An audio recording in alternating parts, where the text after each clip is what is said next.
احمد اور مریم کی کہانی۔ میرا نام مریم ہے۔ میں ایک گاؤں میں رہتی تھی۔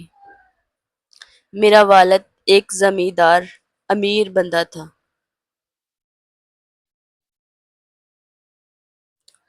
اسی گاؤں میں ایک لڑکا احمد رہتا تھا۔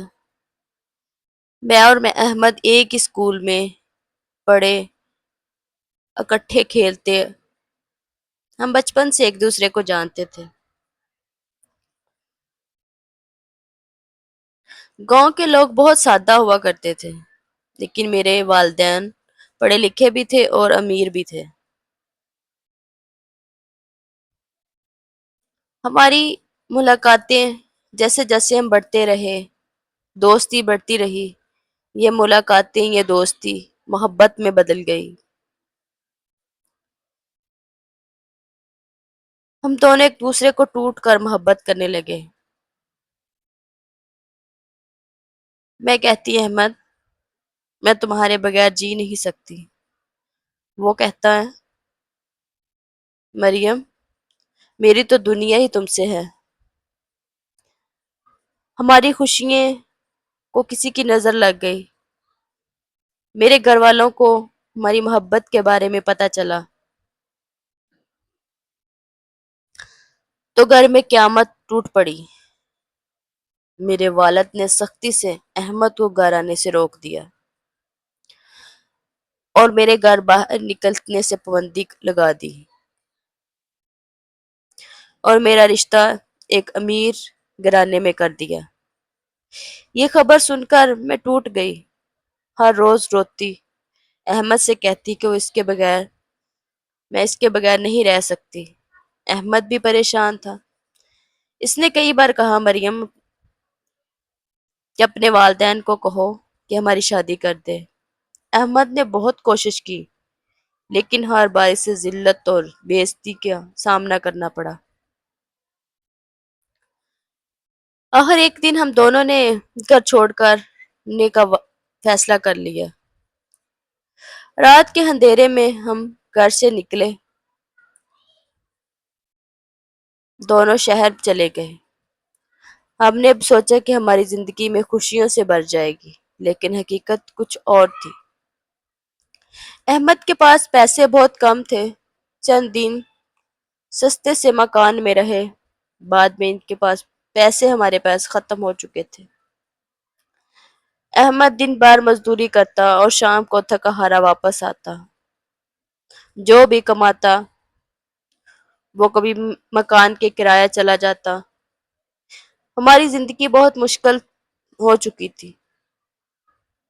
کئی بار ایسا ہوا کہ ہمیں بھوکا سونا پڑا۔ گرمی میں بجلی نہ ہوتی اور سردی میں کپڑے گرم پہننے کے لیے نہ ہوتے۔ بس ہم ایک دوسرے کا سہارا بنے رہے۔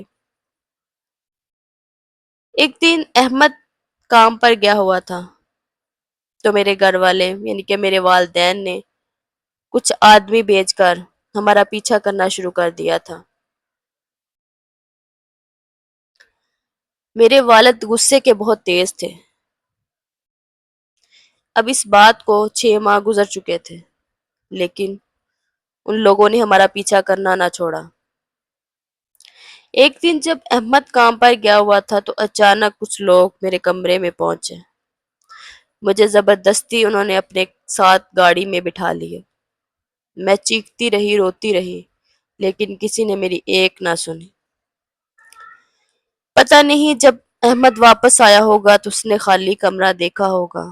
کیا حالت ہوئی ہوگی اس کی، یہ میں نہیں جانتی۔ ہاں، مجھے اتنا یقین ہے کہ وہ جتنی مجھ سے محبت کرتا تھا، پتہ نہیں اس کی حالت کتنی خراب ہوئی ہوگی۔ اب میرے گھر سے باہر جانے پر پابندی لگا دی۔ میرا فون تک چھین لیا گیا۔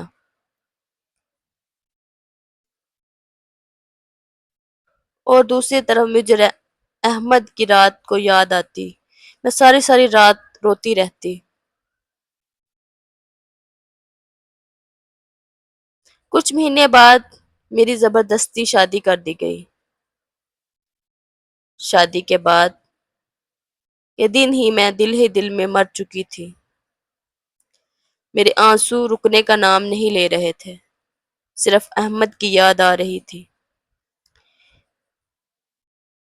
ادھر جب مجھے احمد کو طلاق کا خلا کا نوٹس ملا ہوگا تو پتہ نہیں اس کا کیا حالت ہوگی۔ مجھے اس چیز کا یقین ہے کہ جتنی وہ مجھ سے محبت کرتا تھا اس کی واقعی دنیا اجڑ گئی ہوگی۔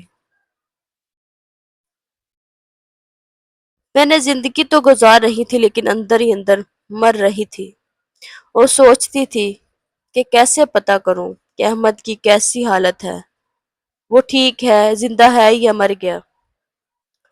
1 سال شادی کو گزر چکا تھا۔ ایک دن میں بازار گئی، اللہ نے مجھے ایک بیٹا بھی عطا کر دیا تھا۔ بازار پہنچی تو بازار میں نے احمد کو دیکھا تو میری آنکھوں سے آنسو جاری ہو گئے، کیونکہ میں نے پہلے ایسی اس کی کبھی حالت نہیں دیکھی تھی۔ اس نے آج تک کبھی سگریٹ نہیں پیا تھا، اب وہ نشہ کرنے لگا رہا تھا۔ وہ دیکھنے سے لگ رہا تھا اس نے نشہ کیا ہوا ہے۔ پھٹے پرانے کپڑے، جیسے بندہ پاگل ہو۔ میں نے تو اس کو پہچان لیا لیکن شاید وہ نشے میں تھا، اس کو کسی کی خبر ہی نہیں تھی، اس کی دنیا اجڑ چکی تھی۔ میری آنکھوں سے آنسو جو رکنے کا نام نہیں لے رہے تھے اور بس احمد کو دیکھ رہی تھی اور خود کو قصوروار ٹھہرا رہی تھی کہ میں نے ہی اس کو اتنی راہ دکھائی۔ اس کی اس حالت تک پہنچانے کی ذمہ دار میں تھی۔ اس دن کے بعد دوبارہ میں نے اسے کبھی نہیں دیکھا۔ میں کئی بار بازار میں گئی ہوں، اس جگہ پر جاتی ہوں، دیکھتی ہوں، لیکن میں نے آج تک اس کو کبھی نہیں دیکھا۔ اب میرے 4 بچے ہیں، پتہ نہیں وہ زندہ ہے یا نہیں۔ لیکن آپ لوگوں سے یہ اپیل ہے میری کہ اگر کوئی محبت کرتا ہے نا، سچی محبت کرتا ہے نا تو اس کی قدر کریں۔ کیا تھا اگر میرے والدین مجھے احمد کے پاس رہنے دیتے، ایک نہ ایک دن ہمارے حالات بھی ٹھیک ہو جاتے۔ آج احمد کی یہ حالت تو نہ ہوتی۔